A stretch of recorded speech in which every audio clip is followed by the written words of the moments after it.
Paz do Senhor, meus amados irmãos, graças a Deus pela sua bondade para conosco, seu amor que é sempre grande para com o seu povo. Eu gostaria que você não deixasse de ir lá, dar o seu like no nosso canal, curtir, comentar, compartilhar essa mensagem da palavra com alguém. Atos 2, 42 diz assim: E perseveravam na doutrina dos apóstolos, e na comunhão, e no partir do pão, e nas orações. A igreja primitiva não era uma igreja perfeita, mas foi uma igreja que serve de modelo para nós.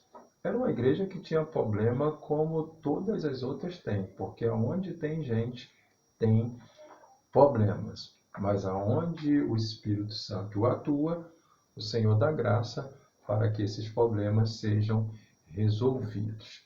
Então, uma igreja que se deixou ser dominada pela presença do Espírito Santo, uma igreja que andou bem perto de Deus, tanto é que quando os problemas surgiam, Deus dava graça aos líderes para resolver as questões.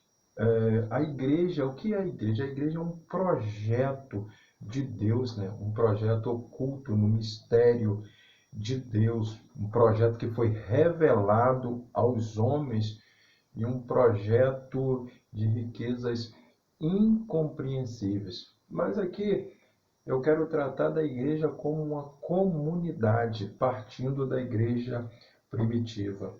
Primeiro, uma igreja, uma comunidade que expressa a vivência da fé.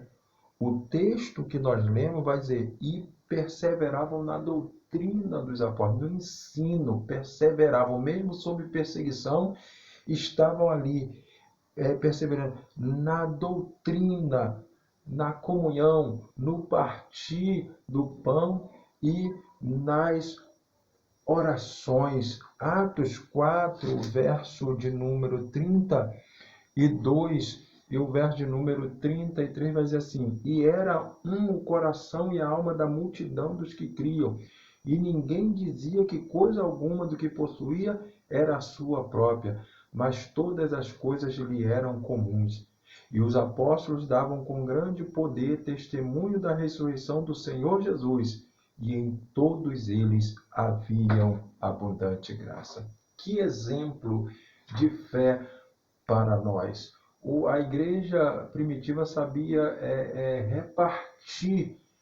repartir o que tinha. A igreja primitiva reconhecia o quão importante era expressar essa fé na prática. Não apenas dizer que tinha fé, mas saber repartir. Veja, nós estamos tendo um bom momento aí para fazer isso e continuar, dada essa crise que está no nosso país, e muita gente desempregada, muita fome.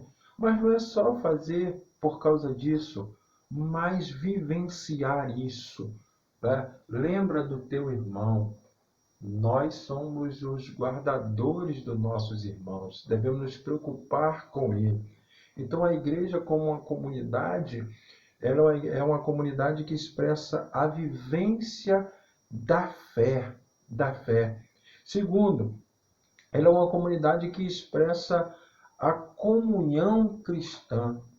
O que é comunhão? Comunhão é muito mais do que desfrutar de companheirismo ou de uma vida devocional comum com os demais. Trata-se de envolvimento interpessoal, no sentido mais profundo, que se alegra, se entusiasma, vibra e se realiza com o progresso espiritual e material do seu irmão. Mas quem tem comunhão com seu irmão também chora e sofre com ele, bem como assume as suas dores nos momentos mais difíceis da caminhada, a ponto de ajudá-lo de modo desinteressado. E é isso que a igreja primitiva fazia. Ninguém tinha falta de nada. Um se preocupava com o outro. O que era de um era de outro. Irmãos, nós estamos vivendo um momento de muito individualismo. Quantas pessoas que podem ajudar alguém, mas não abrem mão para ajudar. Alguns dizem assim, eu lutei muito, eu me sacrifiquei muito para ter o que tenho, não sou obrigado a dar nada meu. Mas pare um pouquinho, querido. Pense nos menos desfavorecidos. Lembra que o Senhor tem te abençoado, tem te ajudado. E estenda a mão a quem você precisa. Eu não estou dizendo apenas na questão de dinheiro, de roupa, de alimento, mas em tudo, no amor. Se preocupa com seu irmão, liga para o seu irmão, manda uma mensagem para ele. Às vezes, tudo que um irmão precisa é de um sorriso, de um abraço sincero, de um oi, como vai? Está tudo bem? Ou então, ele precisa ouvir de você: estou orando pela sua vida, meu irmão. Quanto isso alegra o coração de um crente. Isso é uma coisa que me deixa muito feliz, é quando alguém diz, pastor, eu tenho orado pela sua vida. Isso é comunhão, se preocupar. Então quem tem comunhão com seu irmão se alegra na vitória dele, mas também se preocupa com ele quando ele está passando um momento difícil. Era isso que acontecia na igreja primitiva. Por causa disso, ninguém tinha necessidade de nada. Além disso, os apóstolos davam testemunho da ressurreição de Jesus e em todos eles havia uma abundante graça. Graça que fortalece, graça que ajuda, graça que sustém, graça que mantém de pé. E é isso que a igreja precisa, como uma comunidade, expressar, vivenciar fé e expressar comunhão cristã. A Bíblia diz, se andarmos na luz como Ele na luz está, temos comunhão uns com os outros. E o sangue de Jesus Cristo, seu Filho, nos purifica de todo pecado. O Salmo 133, que você conhece tão bem, diz, ó, quão bom e quão suave é que os irmãos vivam em união. É como óleo precioso. Isso é bom, é agradável, irmãos, estar juntos, andar juntos, compartilhar da mesma fé, do mesmo interesse, compartilhar das bênçãos recebidas. Então, essa era a igreja primitiva, uma comunidade que expressava a vivência da fé, uma comunidade que expressava a comunhão no mundo. E terceiro, era uma comunidade relevante no mundo. Eles vivenciavam a fé genuína, estavam sempre juntos. Atos 2:47, a palavra assim vai nos dizer, louvando a Deus e caindo na graça de todo o povo, e todos os dias acrescentava o Senhor à igreja, aqueles que se haviam de salvar. A igreja era relevante na comunidade, no local. A igreja não era vista como um lugar de escândalos, que infelizmente muita gente estão trazendo escândalo à casa de Deus através do seu péssimo testemunho, do seu péssimo exemplo. Mas a igreja primitiva caía na graça do povo. A igreja é o hospital do Senhor. A igreja é o lugar onde Jesus cura, Jesus liberta, aonde Jesus faz maravilha, salva o pecador. A igreja é a casa de Deus. Ela não pode ser motivo de escândalo, mas ela tem que ser lugar de comunhão, de graça, de vivência da fé. Então a igreja, ela era relevante no mundo. A igreja como uma comunidade relevante no mundo. E por último, essa igreja era uma comunidade relevante nos seus resultados. Veja, meu irmão, que a Bíblia diz que todos os dias almas eram salvas. Não eram perdendo crente. A igreja não crescia com carta de mudança, crescia com salvação de almas. Não tinha pescador de aquário, tinha ganhadores de alma, porque eles pregavam a Cristo.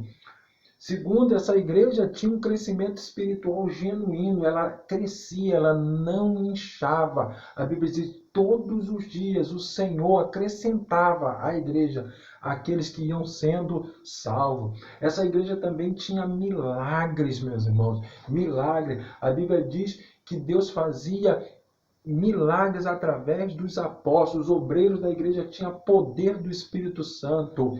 Essa igreja evangelizava, era todos os dias no templo e na casa. Essa igreja tinha ensino.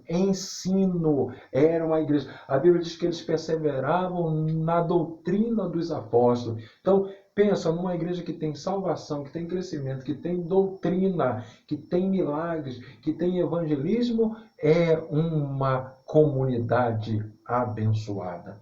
Que sigamos o modelo da igreja primitiva naquilo que glorifica o nome do Senhor. Sejamos cheios do Espírito, cheios de comunhão, cheios da fé, cheios da graça, cheios do poder de Deus, para que o nome de Jesus seja glorificado na nossa vida.